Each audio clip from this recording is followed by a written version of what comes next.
Hello class. इस video में हम सॉल्व करेंगे क्लास 12 के एमसीक्यू क्वेश्चंस। प्रीवियस वीक तक हम एमसीक्यू वीडियोस पोस्ट करते थे एडमिशन ऑफ पार्टनर के। इस वीडियो में हम लोग शुरू करने जा रहे हैं रिटायरमेंट ऑफ पार्टनर के एमसीक्यू क्वेश्चंस। तो चलिए शुरू करते हैं एमसीक्यू का सेशन।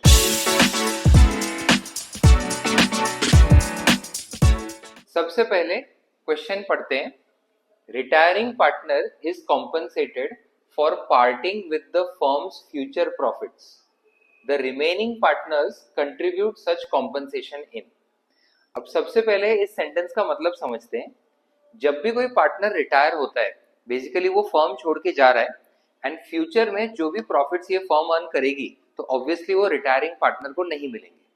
तो यहाँ पे वही सेंटेंस है, retiring partner is parting with the firm's future profits. अब ये करने के लिए उसको कुछ तो कॉम्पनसेशन मिलना चाहिए, so he is compensated for parting with future profits। यहाँ पे बेसिकली गुडविल बताना चाह रहे हैं कि जब भी फर्म में से जो रिटायरिंग पार्टनर है वो छोड़ के जाता है तो बाकी पार्टनर्स को कंपैरेटिवली फ्यूचर में ज्यादा प्रॉफिट्स मिलेंगे और रिटायरिंग पार्टनर अपना शेयर सैक्रिफाइस करके जा रहा है। सो कंटिन्यूइंग पार्टनर्स कुछ गुडविल पे करते हैं टू द रिटायरिंग पार्टनर। सो ये गुडविल, ये कॉम्पनसेशन रिमेनिंग पार्टनर्स कौन से रेशियो में कंट्रीब्यूट करेंगे ये पूछा है। तो ऑब्वियसली रिटायरमेंट ऑफ पार्टनर में गुडविल डिस्ट्रीब्यूट होता है गेनिंग रेशियो में, बिकॉज दोनों कंटिन्यूइंग पार्टनर्स जितना ज्यादा गेन करेंगे उतना ज्यादा कॉम्पनसेशन उन्हें पे करना पड़ेगा to the retiring partner. Next question, MNO 5:3:2, N retires और न्यू रेशियो दिया है 3:2, कैलकुलेट गेनिंग रेशियो। अब गेनिंग रेशियो कैलकुलेट करने के लिए एक तो नॉर्मल फॉर्मूला है, new ratio minus old ratio करके एक्चुअल में निकाल सकते हैं।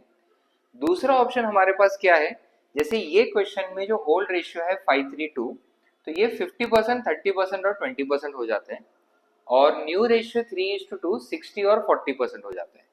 सो M को पहले 50% मिलता था, अब 60% मिलता है, तो M का गेन 10% है।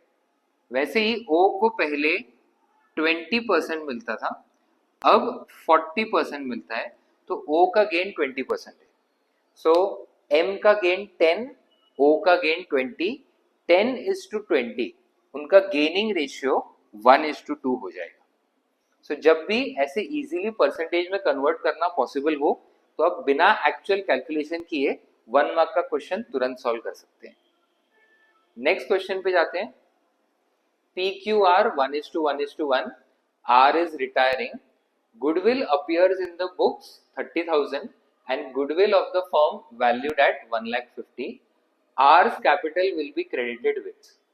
अब यहाँ पे दो गुडविल के वैल्यूज दिए, दोनों गुडविल के वैल्यूज का मतलब समझते हैं। Goodwill appears in the books 30,000 मतलब पहले से क्वेश्चन में ही बैलेंस शीट में एसेट साइड पे गुडविल दिया है।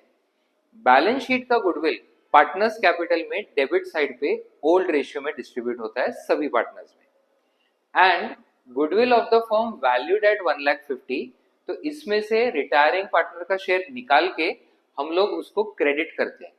सो यहाँ पे वही पूछा है, R's capital account will be credited with.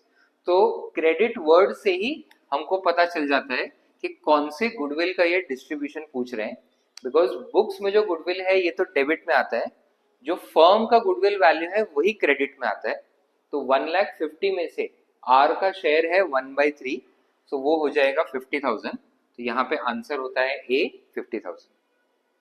सो ये हमारा एमसीक्यू का एक और सेशन कंप्लीट हुआ।